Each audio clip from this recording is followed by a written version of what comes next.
Hello, I'd like to welcome all to today's Endowment for Middle East Truth webinar. I'm Joseph Epstein, Emet's Legislative Fellow. Today's webinar features Dr. Chai Eitan Cohen Yanarochuk, an internationally recognized expert on the Turkic world.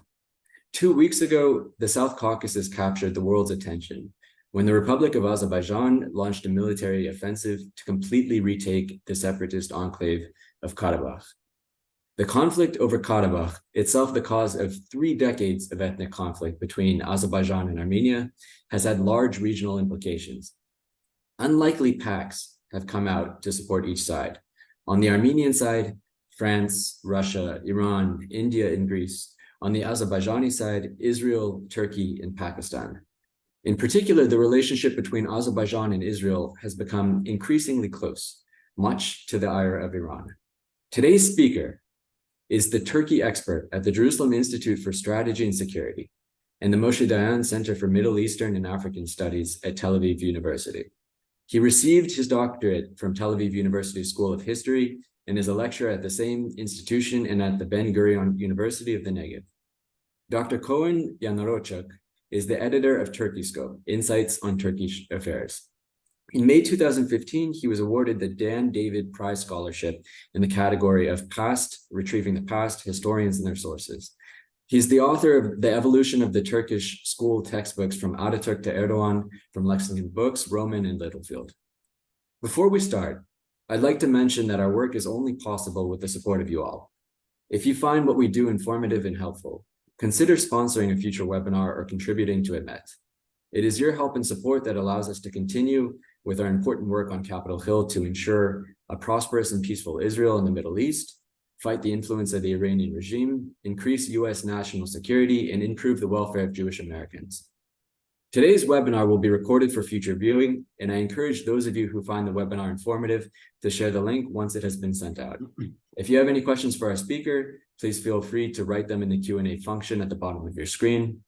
And without further ado, I'd like to introduce Dr. Cohen. Dear Joseph, the audience, thank you very much for this distinguished forum. For me, it's a pleasure and privilege.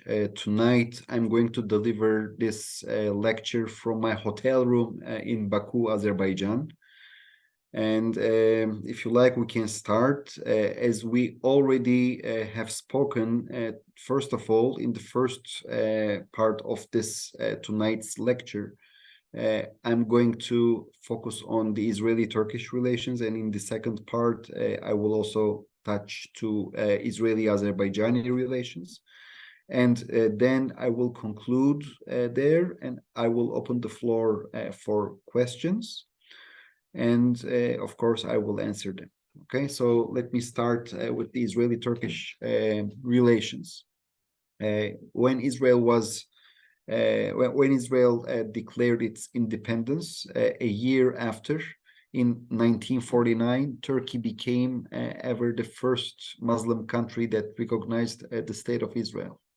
The Turkish decision then did not stem from any kind of identification with the Zionist project or something, but rather Turkey wanted to conduct a rapprochement towards the West, and they wanted to satisfy the United States administration, because at that time Turkey was extremely felt threatened from the Russians. At that time, the Russians wanted to acquire military base on the Turkish Straits next to Istanbul, and they also claimed they claimed sovereignty on the 3 different provinces in eastern Turkey.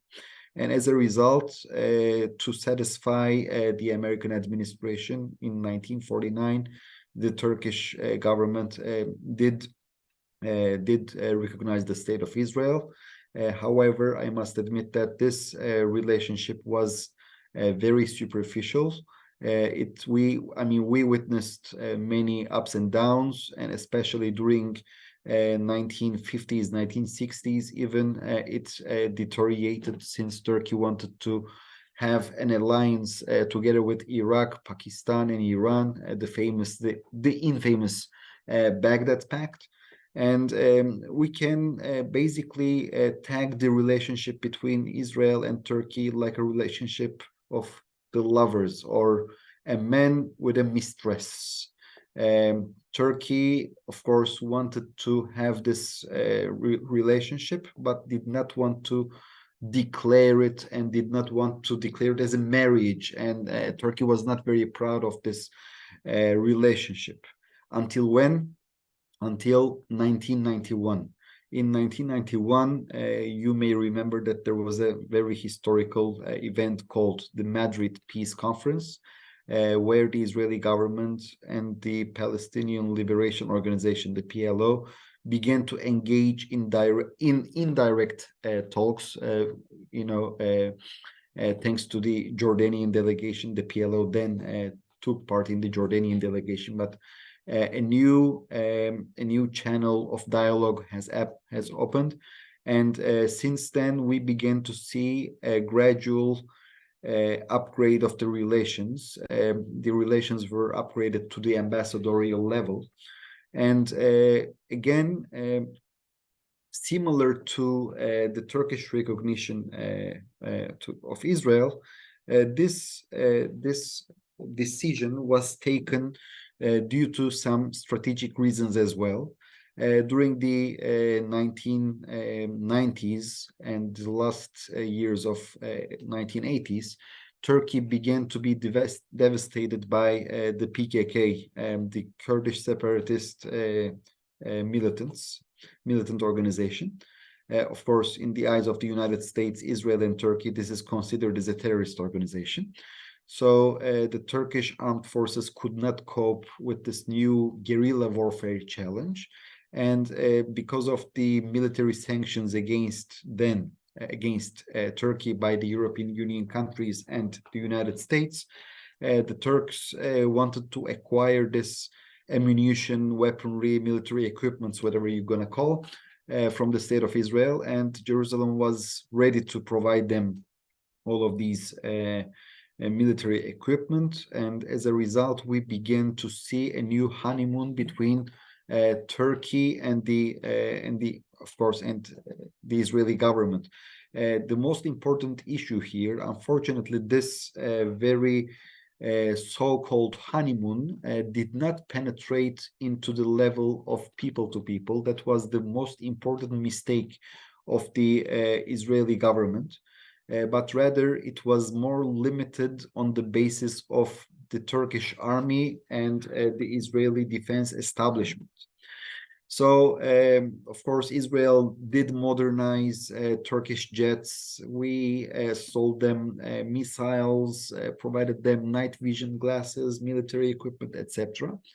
And of course, this contributed significantly to our relations with Turkey. The IDF began to attend to military drills in Anatolia.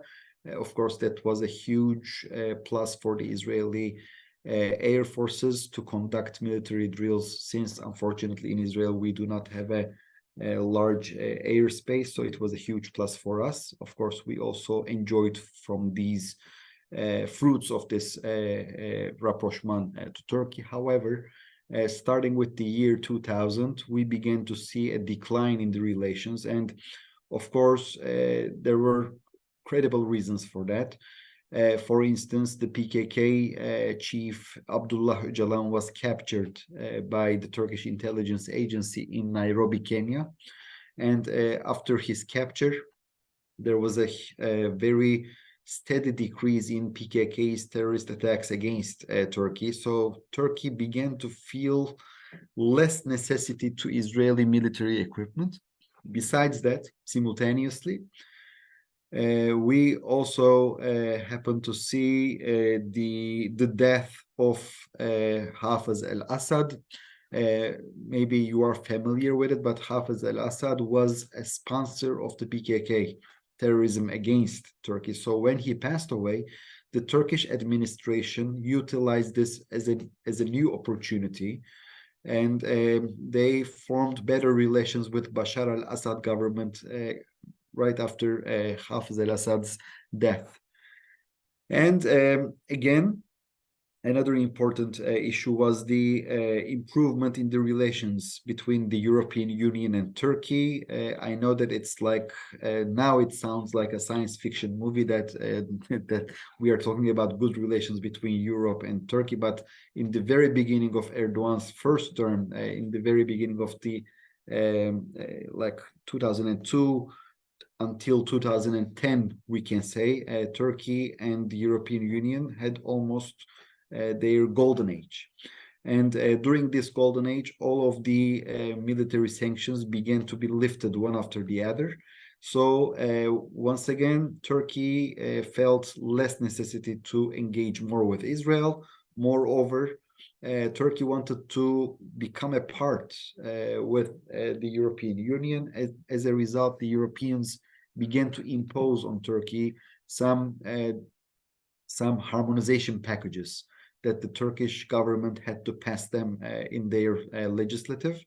And of course, Erdogan's government did pass the demilitarization packages one after the other. And he could basically weaken the Turkish army in the name of the European Union. And needless to say, the most important friends of Israel in Turkey, they were the Turkish army people. I know that it does not sound very democratic, but that was what it was. Okay. So we happen to see a steady decline in the relations. And in my opinion, the first ever milestone that I could put my finger on about Erdogan's statements was the assassination of Sheikh Ahmed Yassin of Hamas and Abdul Aziz al-Rantisi, or the two Hamas terrorist leaders.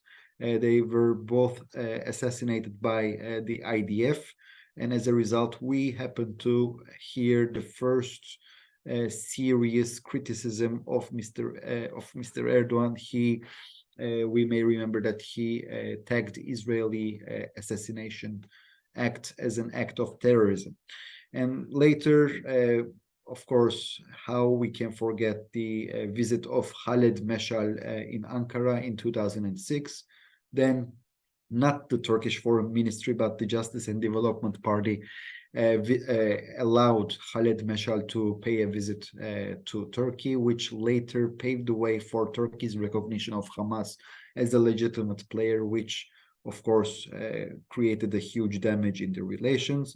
And the rest is history. We do remember that we unfortunately have several military operations in the Gaza Strip, such as the Castlet, Pillar of Defense, Protective Edge, Black Belt, Guardian of the Walls. And after almost in every operation, the Turkish administration did criticize Israel very severely. We all, I assume that you're also familiar with the Mavi Marmara Flotilla crisis and the apology to mend defenses.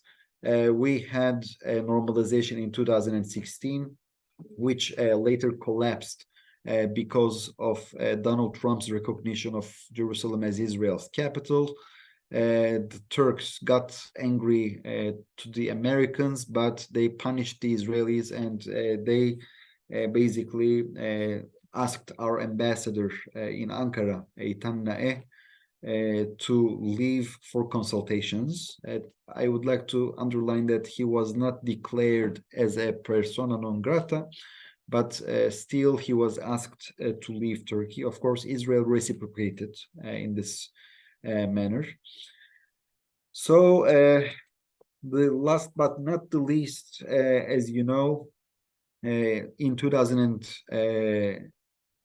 last year, 2022, Israeli President Yitzhak Herzog initiated a new normalization process with Turkey.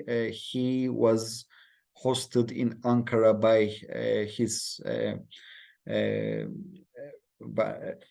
he was hosted in Ankara by Recep Tayyip Erdogan, the Turkish president. and he was very well received. The Israeli and the Turkish flags were present there. And we can now speak about sort of a genuine normalization between the two countries. And of course, we can speak about ministerial visits from both countries. And also recently, Israeli Prime Minister Benjamin Netanyahu met with Erdogan in person for the first time ever in the at the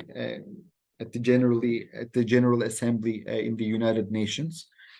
And of course, this is basically for us, it's a new signal of a new genuine normalization. And since tonight we are also going to speak about Azerbaijan, I believe that Azerbaijanis also contributed to this normalization, and I would like to provide you some concrete reasons for that. First of all, also Israel and also Turkey, despite the fact that they were not coordinated with each other during the last second Nagorno-Karabakh war, both of the sides, they did support Azerbaijan. So you may ask why, and then I will tell you, please open a map. Maybe Joseph, if it's possible, maybe if you can show us a map, it would be great so that I can show what I mean. Until Joseph will find us a map, so I will try to describe you what I want to say. If you're going to look at the map of the Caucasus, you will see that Armenia is surrounded, it's a landlocked country, and it is surrounded by Georgia in the north. In the west, we have Turkey. In the south, we have Iran. And in the east, we have Azerbaijan. Perfect. Thank you very much. As you can see here, Armenia is at the very center. In the west, as I said, we have Turkey. In the north, we have Georgia. In the east, we have Azerbaijan. And in the south, we have Tabriz. So needless to say, because of the Nagorno-Karabakh conflict, Armenia had no proper relations with Turkey, and the Turkish-Armenian border is closed. So Armenia has no room to go out to the world via Turkey. So they need to go. They need to use or Georgia or Iran. Okay, because in the east, as I already told you, they have Azerbaijan, and they had hostilities. And the second important issue is from where Armenia is getting ammunition. Armenia is getting ammunition from Russia and from Iran. Okay, so how can Russia send the weapons to Armenia? Joseph, if it's possible for you, please reopen the map. Okay.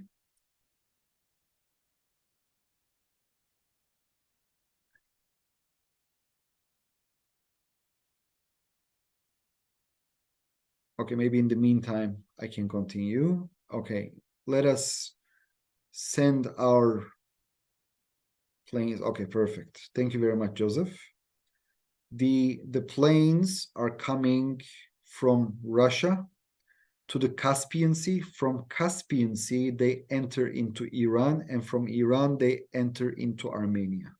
And you may ask why they cannot use the Georgian territory, because Georgia and Russia, because of the Russian invasion in Georgia, they have hostilities. So Armenia is very, very, very much dependent to Iran. And both Russia and both Iran has turned Armenia into their satellite state.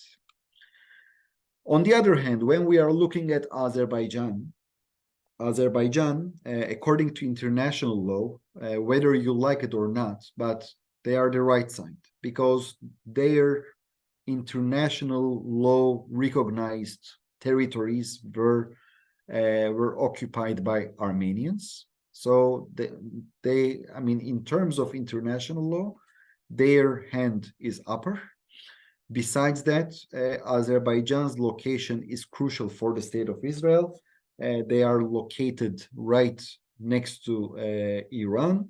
And besides that, approximately 40% of the Israeli oil are supplied by Azerbaijan via pipeline called Baku, Tbilisi, Ceyhan, okay, to Turkey. So a pipeline is originated from Baku, then it is going to Tbilisi, and then it is going to the southern Turkey port Ceyhan, and from there, via tankers, we are receiving our oil thanks to Azerbaijan, approximately 40%. And Israel is also looking at Azerbaijan as a very important customer in its defense sector.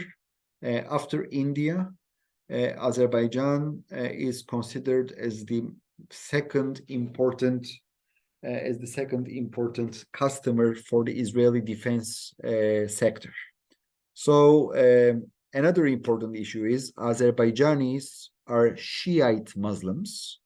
So by having proper relations with Azerbaijan, we can also send a very clear message to the whole world that the Jewish state is capable of having proper relations both with the Shiite Muslims, Azerbaijanis, and at the same time, both with Sunni Muslim Turks. Okay, so this is a very clear message for those who are trying to conduct defamation against the state of Israel, that we are capable of having proper relations with these countries. And when we are looking at the history, right after Turkey, Israel became among the first nations that recognized the independence of Azerbaijan in 1992. And a year after, the Azerbaijanis upgraded our relations to the ambassadorial level. This is crucial. And by the way, since the Second Karabakh War, of course, you may read it from the news, also the Turkish government and also the Israeli government supported Azerbaijan, and both sides provided arms to the Azerbaijanis. And in this regard, both of the countries also saw that they are capable of cooperating thanks to Azerbaijan. Azerbaijan began to function as a common denominator between Israel and Turkey. And of course, right after the war took place in 2020, and the normalization between Israel and Turkey was reached in 2022. Okay. So within these 2 years, the Azerbaijani diplomacy worked very hard to mend fences between Jerusalem and Ankara. This is very important.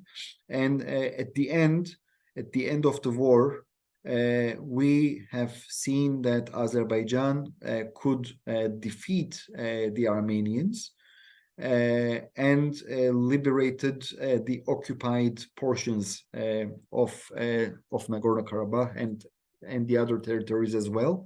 And today, the Azerbaijani army stands where the international law is, the international law described the territories of the borders of Azerbaijan. As you can see on our map, the Nagorno-Karabakh region that was recently taken by Azerbaijan is included inside the Azerbaijani territory. As you can see, maybe Joseph, can you please show them? Yes, this area is Nagorno-Karabakh, and as you can see, the official maps, the Google map is an official internationally law-based map, shows us that this particular territory belongs to Azerbaijan. So did Israel act according to international law? Yes. Did Israel act according to pure realism? Yes, because weakening Armenia means weakening Iran and weakening Russia. So in this case, we stood next to our ally, and I think that was a wise decision because at the end of the day, Armenia unfortunately cannot contribute anything for the national security of the state of Israel. But on contrary, Azerbaijan does. They are important customers for our defense sector. They are providing us energy. They are functioning as a bridge between us and Turkey. Their geopolitical location is crucial for our intelligence activities, etc., etc. So today, we are seeing that the Azerbaijanis also understand the importance of their relations with Israel. This year, in the beginning of this year, they inaugurated their embassy in Tel Aviv. And of course, it was a clear message also to Iran, because at the end of the day, the Ayatollah regime of Iran, they constantly threaten the territorial integrity of Azerbaijan. Historically speaking, the Iranians do believe that Azerbaijan should be a part of Iran. And therefore, they are trying to export their Islamic regime into Azerbaijan. I would like to mention here the important fact that Azerbaijan is a secular state, despite the fact that the people are they belong to Shiite Islamic faith. This is a secular state. Therefore, Iran wants to turn Azerbaijan into an Islamic state as well. Another important issue here, of course, maybe we should also speak about the southern Azerbaijanis. Could you please, Joseph, could you please show them the southern Azerbaijani region? In northwest of Iran, here we go. You can see the city of Tabriz, Ardabil. In all of these locations, the vast majority of the people who are living there are the Azerbaijani people. Okay, so approximately 70% of the people who are living in northwest Iran, they are composed of the ethnic Azerbaijanis. And this is a very important number. And Iran feels very much concerned that the current victory over Armenia may create a domino effect, and as a result, the southern Azerbaijanis who are living in northwest Iran, they may disobey their government, and they may even trigger a new rebellion against the Islamic regime in order to unite their region with northern Azerbaijan, which is the independent Republic of Azerbaijan. So even for the future, when we are looking at northwest Iran, if we want a weaker Iran, I think that we should also invest in the southern Azerbaijani case.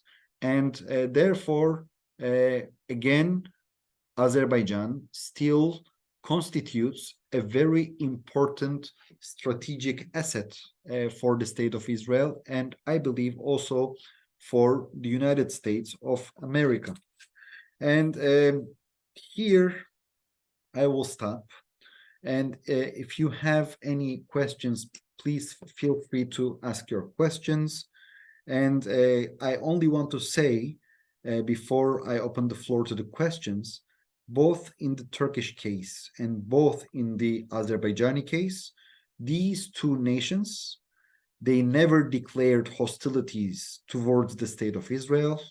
We did not sign a peace treaty to have proper relations with Turkey and with Azerbaijan. They recognized us the same way that the United States did recognize the state of Israel. So we should cherish it. We should understand the meaning of this recognition and this friendship. And I think we should safeguard this relationship, despite the fact that nowadays we are hearing many accusations. Please never forget, also in Israel, when we are coping with the Palestinians, we are also accused on many different things. And you, I assume, know very good that not all of these accusations are accurate and true. So kindly ask you, when you are hearing something, please double check. And also you should understand the reasons behind that. Thank you very much once again for this wonderful opportunity. And dear Joseph, as a friend of yours, thank you in person for giving me this floor. And if there are some questions, of course, I would love to answer them. Thank you. Thank you so much, Doctor. So I'll open up to questions from the audience. One of the first ones is, Karabakh has really captured the attention of the globe, especially in the past 2 weeks, and it has led to, as you were just mentioning, extreme scrutiny of Azerbaijan, especially in the West. So 100 congressmen even have called for sanctions on Azerbaijan. As mentioned before, countries like India and France, also traditional allies of Israel, are ardent supporters of Armenia. Are you concerned that Israel's friendly relations with Azerbaijan could be detrimental to its relations with other allies? Not at all. First of all, every country, every state is a sovereign state, and every state's decisions, this is only, it will only have an impact to the bilateral relations of these countries. For instance, I would like to give you very concrete examples. Of course, the French are against Azerbaijan. We all know why, because France has a very large Armenian population. And I assume that the French politicians who did not function during the Second Karabakh War and during the last phase, the phase of the last operation, now they are trying to win the hearts of the Armenian constituency. This is the first issue. And regarding India, for instance, I assume that India's pro-Armenian policy stems from Turkey's pro-Pakistani policy. Okay, while Turkey is arming Pakistan, India is arming Armenia. Armenia is a good customer of India, so none of the states are, adopting a certain stance just to satisfy the other state because of their close relationship. Maybe the only exception for this is the very close relationship between Turkey and Azerbaijan, because at the end of the day, both of the nations, they share the same ethnicity. They are calling it one nation, two states. And that is why Turkey is supporting Azerbaijan they are seeing it as a national obligation to support Azerbaijan. It's like Cyprus and Greece, or another example like Austria and Germany, etc. Okay, but I think Cyprus and Greece is more accurate in this case. Anyways, when we are going back to your question, I think we should not be concerned about Israel's position with other states. Soon, people will once again talk more about Ukraine, and now it's the high season for Karabakh, but I think in 1 month, in 2 months, everything will change, and most of the people will not talk about Karabakh anymore. Thank you. So I've had quite a few questions on the Azerbaijanis in Iran that you referred to. And I'll just back up this question. By the way, this week, the former head of the Mossad intelligence division spoke about this very issue and said that Iran is extremely concerned over the Republic of Azerbaijan's ability to awaken national feeling in Iranian Azerbaijanis, which he says make up some 30% of the Iranian population. So do you believe that Azerbaijan and maybe even Turkey would pursue such a policy? And do you think the Iranian concern over the consequences of such a policy is justified? Also, how do the Iranian Azerbaijanis see the current Iranian regime? Okay. Let's start from the Turkish part. The Turks and the Iranians, or let me put it this way, the Ottoman Empire and the Safavid Empire, they are not fighting against each other more than 200 years. They decided their borders themselves. It was not imposed by a colonial power. And since those imperial days, also the successor states of these two empires, the Ottoman Empire and the Safavid Empire, their successor states, Turkey and Iran, they also adopted these borders. And in Turkey, we have Kurds. In Iran, we have Kurds. In case of a destruction of the Iranian state and disintegration, the Iranian Kurds may declare their independence. And Turkey wouldn't like to see the independence of the Iranian Kurds because this will create a precedent, an example, which may trigger the Turkey's Kurds to seek to unite with the other Kurds on the other side of the border, with the Iraqi Kurds, and with the Iraqi Kurds then may try to unite with their brothers in Iran. So it may create a domino effect. So in a very ironic way, in this particular matter, Turks would not like to see the destruction, the disintegrity of Iran, and they would not like to see a unification between southern Azerbaijan with northern Azerbaijan. This is a huge irony and a clash of interests between Republic of Turkey and Azerbaijan. Okay, this is the first thing. However, the Azerbaijanis, first of all, nowadays they are concluding their most important headache, the Karabakh. And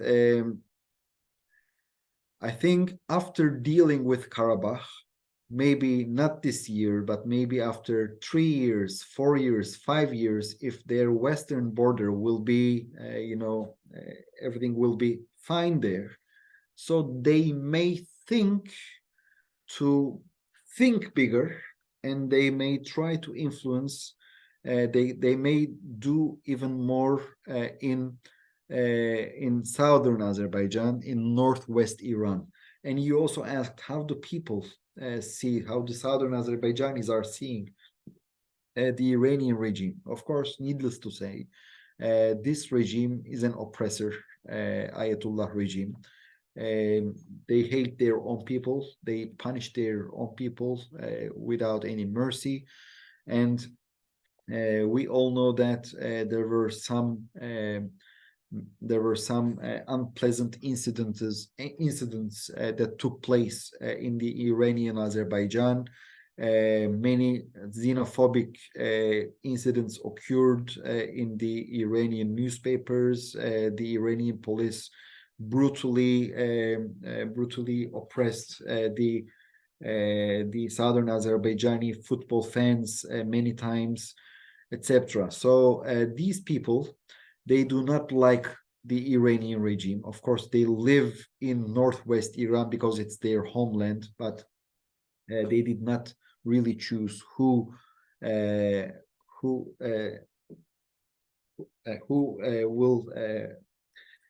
their government. They did not choose their government by themselves, right? So this is important, and I would like to draw your attention to another important aspect in this matter. During the Second Karabakh War, as I already mentioned, the Russians and the Iranians, they sent arms to Iran. They openly supported Armenia so that the Armenians could weaken Azerbaijanis. Okay, so that Iran wanted to use Armenia to make Azerbaijan busy with Armenia, okay? So that it will not be threatened. Because now, since Azerbaijan has put an end to this occupation issue in Karabakh, now Azerbaijani army is no longer busy 100% as it was before with the Armenians, because they were all defeated and all of the Nagorno-Karabakh enclave was evacuated. And the southern Azerbaijani people, they saw with their own eyes these arms transfers. They tried to bar bar these trucks to pass into Iran. They organized rallies, but of course they were oppressed, and some of them were detained, etc.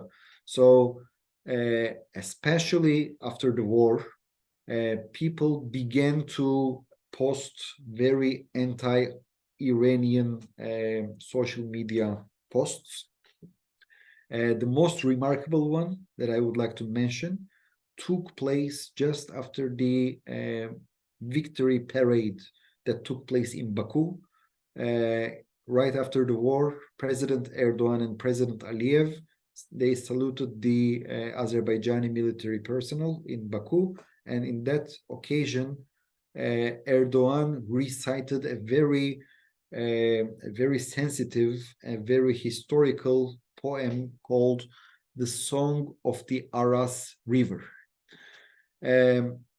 If you can open once again the map, the people, our audience, will see that the border, the natural border between Iran and Republic of Azerbaijan is the Aras River. Okay, so Erdogan, as you can see, this is the Aras River, the song of the Aras River. Okay, so Erdogan recited the nationalistic Azerbaijani poem, how the northern Azerbaijan was separated by force from the southern one. I'm opening a parenthesis. It's not a history lesson, but it was an agreement between the Russian Empire and the Iranian Shah to divide northern and southern Azerbaijan with Gülistan and Turkmenchai agreements. Okay, thank you very much for showing us the map. So many southern Azerbaijanis began to recite the song of the Aras River, as Erdogan did in the Persian social media.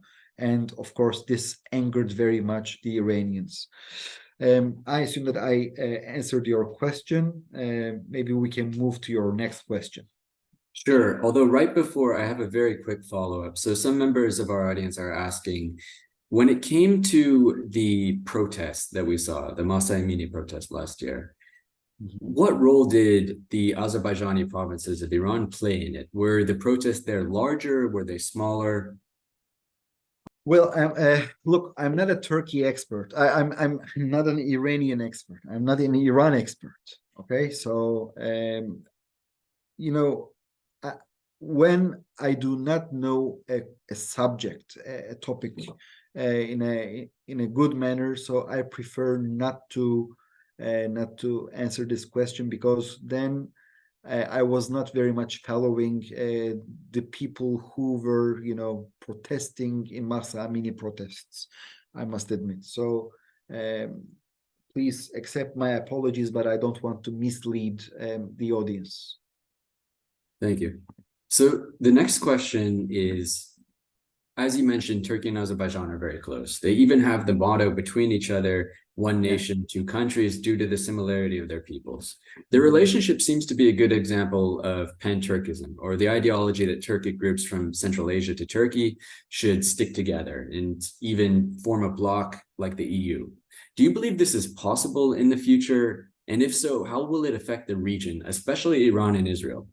Okay, so I think it is a huge possibility.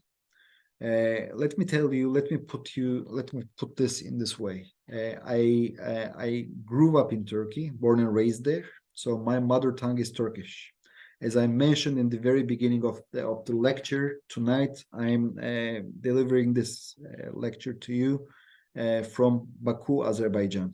And when I'm going out to the streets, I am speaking with the people in Turkish, and they answer me in Azerbaijani, and 90% I understand them. The 10% that I do not understand them is because of the penetration of the Persian and the Russian words inside the Azerbaijani language.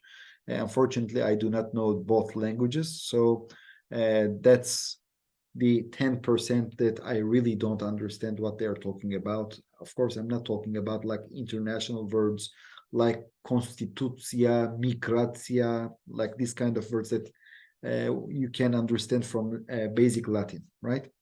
But besides that, here in the streets of Baku, everywhere you can see, of course, Azerbaijani flags, but next to it, there is a very high probability that you will see Turkish flag, almost, let's say, 1 out of 5 places you will see Turkish flags. This is very high number. People really embrace Turkey. They see Turkey as their big brother, okay, the elder brother, that they are basically providing them necessary patronage, like they are protecting them from Russia. They are protecting them from France, for instance, and etc. So, is this a pan-Turk? Is this a pan-Turkist point of view? Yes, indeed, this is a very pan-Turkist relations, and I would like to mention once again, it's not related to religion. The Turks are Sunni Muslims, and the Azerbaijanis are Shiite Muslims. So we cannot talk about a sectarian religious brotherhood. What we are speaking is pure ethnicity, okay? The language, the traditions, and everything, okay? So even the crescent and the star and the color of red in the Azerbaijani flag, I assume that it can tell you what I mean. And we should also not forget a very important international organization called the Organization of the Turkic States. That particular organization was first formed during the 1990s, right after the independence of the Turkic states. But after that, after 2020, after the victory of Azerbaijan against Armenia in Second Karabakh War, this particular organization was upgraded, and nowadays both Turkey and Azerbaijan are seeking to elevate the activities of the Turkic states. When I'm telling you Turkic states, I'm talking about all of the former Soviet republics of Central Asia.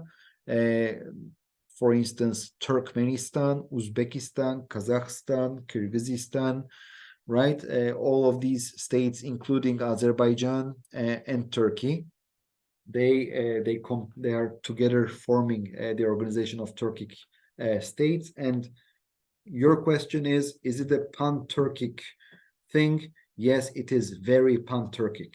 They have Turkey and Azerbaijan, they have a common border. Please reopen the map, okay, Joseph, and it will be much more helpful for our audience.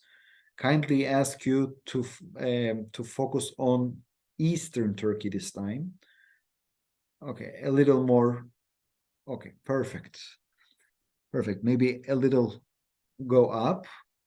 Okay, zoom out a little so that people can understand where we are. Okay, perfect.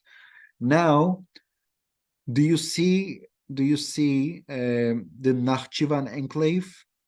Please. Yes, this is the Nakhchivan enclave, and there, the Nakhchivan enclave in Turkey, as you can see, there is a tiny little, very little there, approximately like 20 kilometer long, very tiny border, okay? Please focus there. As you can see here, we are talking about a very tiny border, but this is the organic bond between Turkey and Azerbaijan. Again, please zoom out. As you can see, when we're gonna zoom out, this particular place, Nakhchivan, is an enclave. It has no geographical contiguity with the Republic of Azerbaijan because Armenia, as you can see here, please point with your cursor. Yes, that region. In Armenian, that region is called Siunik, and in Azerbaijani, that region is called Zangezur. Okay. So nowadays, right after the war, there was a very important article in the armistice agreement between Armenia and Azerbaijan in the aftermath of the Second Karabakh War, that there should be a right of innocent passage from Nakhchivan into proper Azerbaijan via Armenia. And this corridor, again, please point with your cursor, Joseph, from Turkey, we are going, yes, this is the area. Please imagine that there is a road from Azerbaijan, yes, from that point into Armenia, and you're going to, yes, you're going to Nakhchivan. Yes, definitely. That particular place from border to border, from Nakhchivan to Azerbaijan, is only 40 kilometers long. And what Turkey and Azerbaijan wants to do is to open a new corridor there. Again, it will be under Armenian sovereignty, not Turkey, not Azerbaijan. They are not claiming any kind of sovereignty on that particular land. The land will remain, according to international law, as it is specified by the international law, the land will remain under Armenian sovereignty, but Turks and Azerbaijanis would like to have a right of innocent passage from Nakhchivan into Azerbaijan. Why is it important? Because today, in order to get from Nakhchivan into Azerbaijan, the people of Azerbaijan and Nakhchivan, they have to pass into Iran, and after entering to the Iranian territory, they can bypass Armenia. Or maybe you can zoom out a little, or another, a longer route, of course, is via Georgia. Azerbaijanis can enter Georgian territory, then into Turkey, and again from Turkey into Nakhchivan. It's like, instead of doing like this, you're doing like this. Okay, I assume that you're seeing me and you understand the logic behind it. So now, since we are talking about trade routes, according to the Azerbaijani Turkish point of view, this will also boost the Armenian economy. But from the Armenian point of view, they see this corridor as a national security threat, because it will allow Azerbaijanis and the Turks to enter into the territory of Armenia. So it's a security risk. And besides that, also the Iranians, they do not like to provide this possibility to Turkey, because they now, for instance, if the Turks will like to send something to Azerbaijan, a shipment, for instance, how they gonna do it?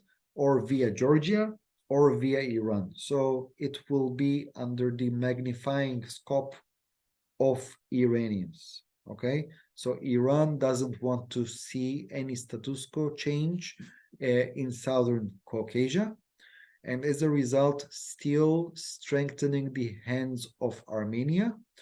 And that is why it is against this Zangezur corridor that may unite Nakhchivan to Azerbaijan. And of course, needless to say, again, as please zoom out a little more. zoom out a little more. A little more. A little more. Perfect. As you can see here, if Turkey will unite with Azerbaijan, then via Caspian Sea, the two states can also unite. Yes, this is Caspian Sea. Perfect. Via Caspian Sea, they can unite with Kazakhstan, Turkmenistan, Uzbekistan, and Kyrgyzstan. So it will be a very important achievement for the unification of the whole Turkic world. Okay, so is it pan-Turkist? Yes, it is pan-Turkist. In Israel, in every occasion, we are asking this question: is it good for the Jews? Is it good for these? Is it good for Israel? I think it is good for Israel because it will eventually weaken Iran. So again, if we should support this project, I think we should definitely do it. Other question? Thank Joseph? you. Yes, we've gotten quite a few questions from members of our audience asking about Israel's relations with Armenia. Of course, Israel, or better to say Jerusalem, has a small but significant Armenian population. And does that affect any of this at all? Well, I believe that the Armenian population, the tiny Armenian population inside Israel, and especially in Jerusalem's old city, they do not have any important influence on the Israeli decision-making process. And I truly believe that what really matters is, of course, the very intimate defense relations with Azerbaijan. And regarding the relations with Armenia, unfortunately, it's a very complicated relations. Of course, it is not only because of our pro-Azerbaijani stance, but it is also because of their pro-Iranian stance. Please remember that last year in 2022, in November, Iran inaugurated another consulate in southern Armenia just to demonstrate power against Azerbaijan and Israel. Okay, so it's not like, okay, there is an Armenian state and they are free from any kind of pressure, but still we are standing with Azerbaijan. No, it's not like that. And we have also another school in Israel. As we all know that the Jewish nation, unfortunately, we experienced the Holocaust. And the Armenians, again, unfortunately, they experienced the genocide. So since both of the nations in the past were killed in a brutal way, so many people in Israel, they also identify themselves with the Armenians. I can understand that point of view to a certain point, yes, but you should not design your foreign policy according to your heart feelings, okay, your feelings from your heart, but rather, this is very unfortunate and it might be very harsh for many people, but unfortunately, international relations, if you would like to survive in this wild neighborhood, you should not take your decisions with your heart, but rather with your brain. And your brain and pure realism dictates us to support Azerbaijan, because at the end of the day, the Armenian state, they are at the hands of Russia and Iran because they are landlocked. Geography is destiny. If we were in the same location, I assume that we may behave the same. I don't think that Armenians, they are in love with the Iranians, but they have no choice, but they have to cooperate with Iran because they are landlocked. They are like a sandwich between Azerbaijan and Turkey. Okay, this is important. In the north, you have Georgia. Yes, your planes can go through Georgia to Europe, but you cannot get any ammunition from Russia via Georgia because Georgia and Russia are at hostilities. So you are definitely dependent 100% to Iran. And when you depend on Iran, I can tell you how the Israeli defense establishment is thinking. When we hear Iran, we are ringing the alarm bells, no matter what. Okay, so if a state is turned into a satellite state of Iran, if this Armenian state is so much dependent on Iran, even we like them, even we identify ourselves with their history because of the unacceptable things that they have been throughout history. Unfortunately, we still should not and cannot change our policy against them because that's what pure realism is dictating us. And if we want to survive in this neighborhood, unfortunately, Machiavelli's The Prince should be our Bible and no other book. Thank you so much, Dr. Cohen. It appears we have run out of time. Again, I'd like to thank our speaker as well as our audience. I'd also like to remind our audience that we have our upcoming Rays of Light in the Darkness dinner, which will be on December 5th. We're going to be honoring really some amazing individuals. So please, if you are able to, we would love to have you attend. Also, please consider a donation today to support Emet's ongoing efforts on Capitol Hill and to support our weekly webinars as well. Thank you.